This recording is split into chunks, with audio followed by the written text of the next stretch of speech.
It's your girl Tamiria, and as you can see from the previous clips, I was back at the hospital. I'm gonna explain everything to you guys because I know my fiance is not in the mood for being on camera. But I'm gonna come back because I gotta tend to the baby and I'll be back. So guys, I'm back, and I just want to talk to you guys and let you guys know what's going on. I don't know when this vlog will be posted, but today is June 6th, and I was in the hospital on June 5th, which is yesterday. So I'm gonna rewind back to May 25th when I went to the ED because I was having some pain in my right side and some bleeding that was abnormal, like it was literally like a period.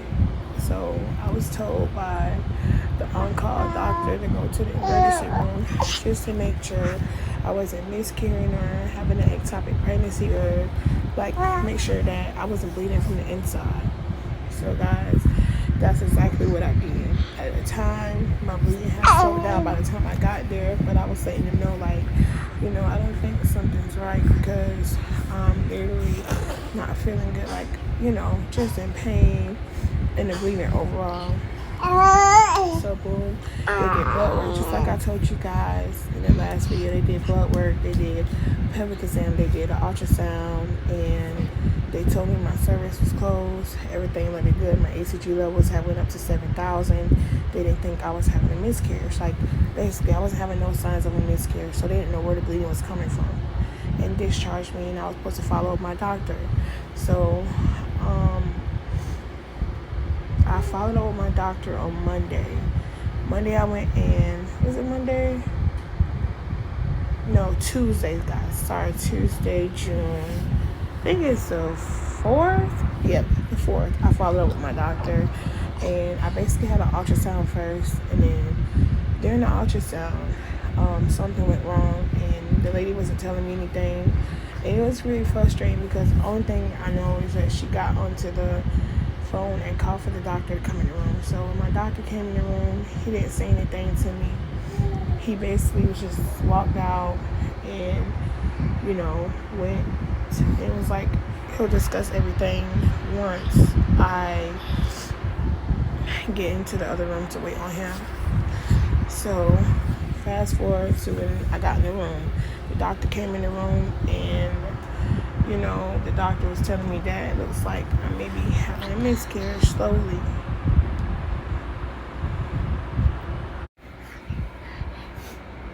Like, what do you mean, having a miscarriage? I've been told, y'all, something was wrong.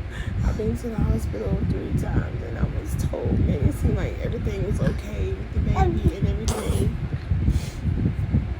He said they couldn't hear the heartbeat anymore. He said they couldn't hear the heartbeat. They only seen the gestational sac. So he gave me a couple of options, and I just choose to just basically check my HCG levels and just return back in 2 weeks to figure out what I want to do as far as in the pregnancy and stuff like that. Because he was like, we can just let your body progress and see, because my HCG levels were high. They never dropped, they were high. So they did my blood work before I left the clinic.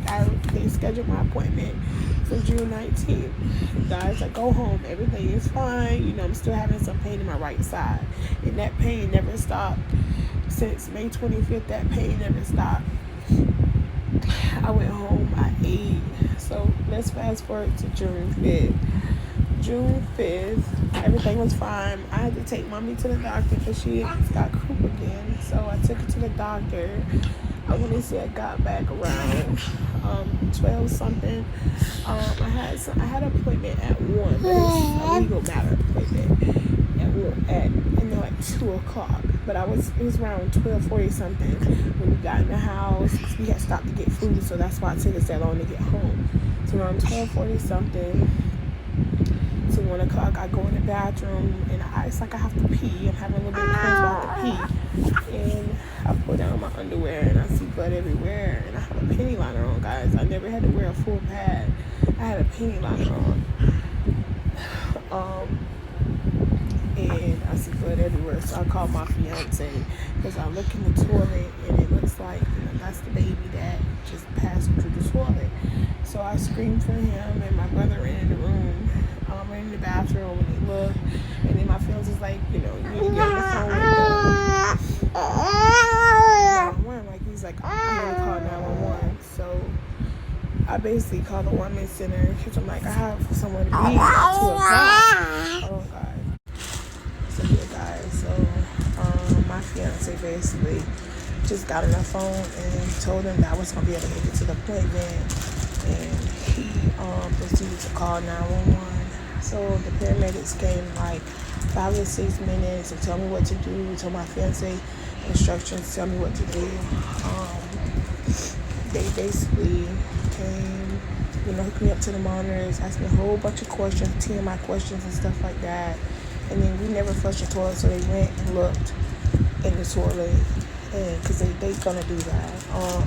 And he said it looked like that was the baby that passed through the stool, but he couldn't really, tell because it was a big, large clot, so it looked like it could be the baby. But guys, remind you, I'm still in my first trimester, so I'm sorry, guys. I'm just, it's been very hard. Like, I just knew something was wrong, and I wish that they would have just listened to me.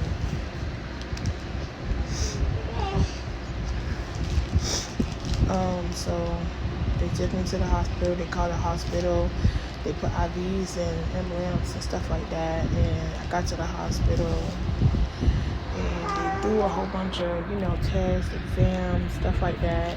And basically, they still don't know. They still didn't know if I passed the baby or not. At this point, they didn't even diagnose me with a miscarriage. But at this point, it's just like the baby's not in the sac. My HCG levels are high still. So it's just like at this point, I can wait it out. But eventually, my HCG levels are going to decrease because the baby's not in the sac. So I basically did pass the baby through the toilet. So, long story short, I'm scheduled for the DNC tomorrow, and this is my choice because they gave me the option of just waiting to keep checking to see if the baby's gonna, pop up in the womb again or what. But they is gonna do an ultrasound tomorrow before they do the DNC because they want to make sure that the baby's not gonna pop up or stuff like that. So, but it's just been extremely hard on me mentally, and I've had a rough month because in May, I've had it rough, and you guys, some stuff you guys don't even know. I had it rough, and I just felt like I told them yesterday, told my doctor, I would have just rather been diagnosed with a miscarriage when I went on May 25th, because it's just like, I was just told everything was fine, and even he didn't agree with him telling me like everything is fine, because I've been given 2 different due days. I've been told I was 10 weeks, then back to 6 weeks. So it's like, at this point, something's wrong. It looks like I didn't miscarry. So it's like, I'm tired. I still have 3 other kids, and I'm just not myself. So I rather go through this grieving process and, just live with the fact that I did lose a baby, and it's gonna be hard either way it goes. Like, that's the thing. So here I am. Like I said, it's June 6th. It's 10:29. My son is at therapy. I had my man take me to therapy. I have the other 2 kids. I'm about to take a shower and stuff and get myself together because I do have to pre-register for my surgery tomorrow. So I'm going to take you guys along with me while I do that, because it's going to help me to talk to you guys, because you guys are like my family, and I feel like I can just tell you guys mostly everything.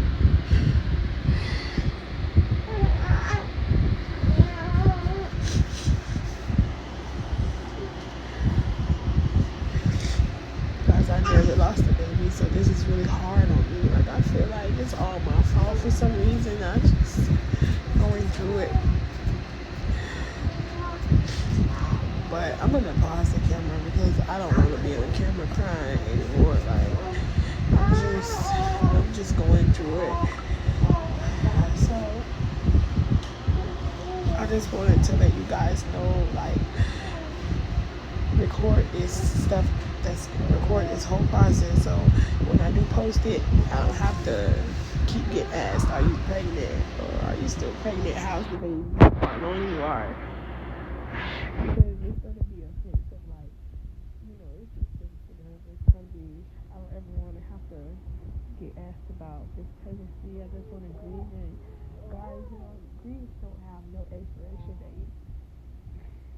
Like, I'm still grieving my grandma and my cousins, and so it don't have no expiration date. And my grandma passed away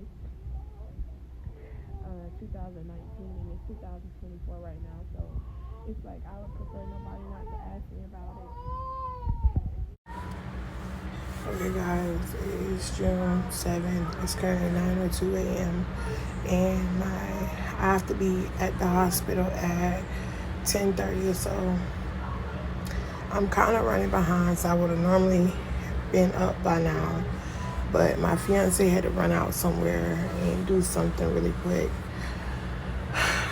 So I'm currently about to jump in the shower because I have to bathe with just surgical wash stuff they give you. So I'm about to get in the shower and bathe with that. Put on some comfortable like pajamas or clothes. I don't know what I'm gonna put on, but I'm gonna put some of that on, wash my face, just do my hygiene. And then I'll come back. Probably will come back to you guys. I don't know when, but so here we are at post pre-op, and I'm in the waiting area waiting for the big team to come do an IV and get the ball rolling. Basically, I brought my journal so I can just journal. Brought my pen so I can just journal. And they gave me some medication, but I know I'm gonna have some food. They gave me some Tylenol and another kind of medication. So I'll just keep you guys updated on my fiance. Hey guys, it's Sunday. It's 2 days after my procedure, and I just basically wanted to come on camera and update you guys. Let you guys know how I'm doing, and what took place. I was just, it's a lot. I'm just basically trying to recover, take it one day at a time, think positive, and get better. I know some of you may be wondering why I have a hoarse voice or whatever like that. And I'm going to just tell you guys what happened and why. So guys, mid-surgery, I woke up and you guys, they put a breathing tube and you want to say sedate you, put you to sleep. They put a breathing tube in your throat just so you could breathe still. When I woke up, they put me back to sleep quickly. So as far as in my anesthesiologists and doctors and stuff, the nurse that was in the OR, everybody handled everything very well. They all kind of kept me calm. It's very scary. But guys, after my surgery, that's when everything just took a turn for the worse. I just felt like a bad sore throat, and I know that, once you get the breathing tube out, could make your throat sore, but I felt something hanging from the back of my throat and stuff like that. And I mean, I couldn't eat mashed potatoes, the gravy. I couldn't, nothing hot, nothing cold.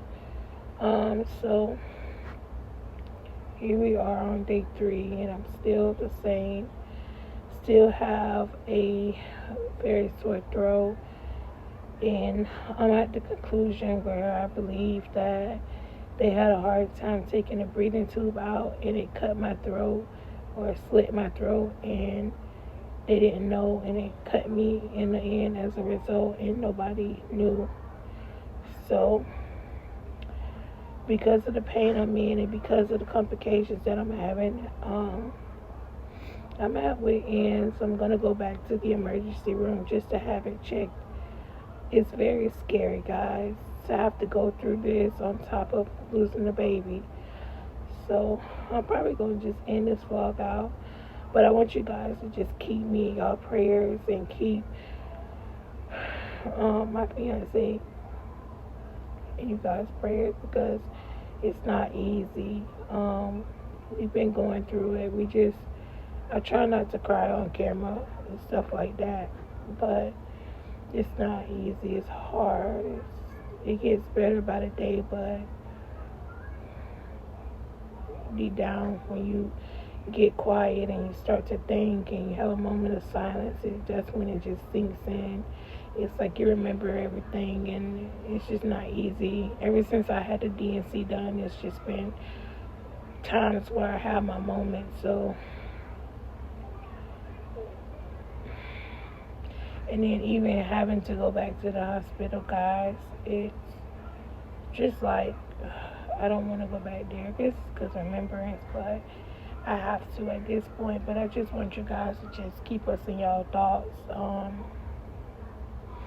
And we'll try to update y'all as soon as we can, but probably gonna end this vlog out. I appreciate you guys for watching. I love you guys, and I thank every last one of you for supporting my channel and supporting my content.